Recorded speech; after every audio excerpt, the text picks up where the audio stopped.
Imagine करो आप 38,000 feet की ऊंचाई पर हो और प्लेन में पैसेंजर्स लगभग 300 हैं। सब कुछ नॉर्मल चल रहा है, लेकिन तभी कैप्टन अनाउंस करता है कि ladies and gentleman, we have lost both our engines. अब एक सेकंड के लिए सोचिए कि आप क्या एक्सपेक्ट करोगे। प्लेन जिस पर आप ट्रैवल कर रहे हो वो सीधा नीचे गिर जाएगा या कुछ और होगा। सरप्राइजिंगली एविएशन की दुनिया का सबसे बड़ा मिथ यही है, क्योंकि इंजन बंद होने के बाद भी प्लेन डायरेक्टली नहीं गिरता। सवाल है फिर वो हवा पर कैसे रहता है। आज हम बिगेस्ट मिथ को खत्म करेंगे। हम बचपन में सोचते आए हैं कि इंजन प्लेन को हवा में रखता है, लेकिन रियलिटी बिल्कुल अलग है।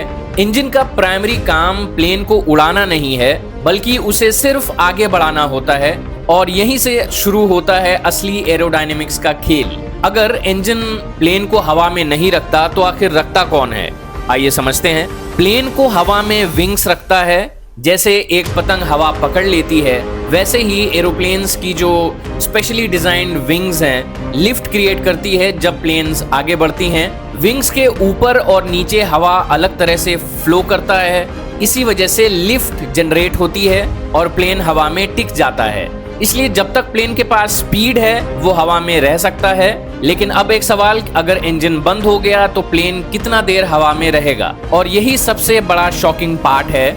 इंजन अगर बंद हो जाए तो प्लेन पत्थर की तरह डायरेक्टली नहीं गिरता, वो ग्लाइड करता है बिल्कुल वैसे ही जैसे आपने कभी पेपर एरोप्लेन उड़ाया होगा। मॉडर्न पैसेंजर एयरक्राफ्ट लगभग हर 1 किलोमीटर नीचे आने पर लगभग 15 से 18 किलोमीटर तक आगे ट्रैवल कर सकता है।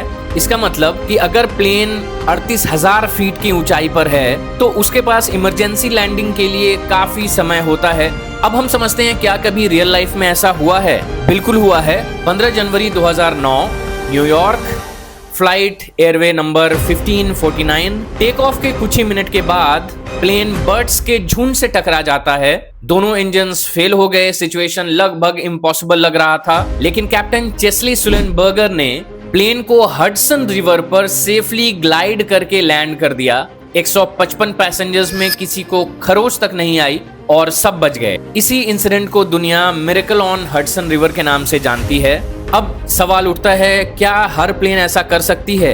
एविएशन में किसी एक सिस्टम पर भरोसा आप नहीं कर सकते, इसलिए पैसेंजर एयरक्राफ्ट्स में मल्टीपल बैकअप सिस्टम्स होते हैं। पायलट्स इंजन फेलियर की जो ट्रेनिंग है वो बार बार करते हैं, और हर एयरपोर्ट के आसपास इमरजेंसी प्रोसीजर एकदम प्लान और फॉलो किया जाता है। और इसी वजह से दोनों इंजन फेल होना लगभग रेयर और इम्पॉसिबल मोमेंट होता है।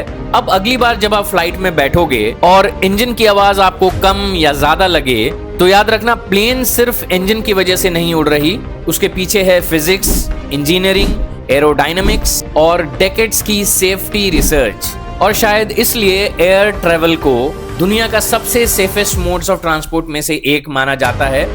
तो मिलते हैं अगली वीडियो में कुछ और इंटरेस्टिंग लेकर। तब तक के लिए सुनते रहें। अशर बोल रहा है। Bye bye, take care, good night.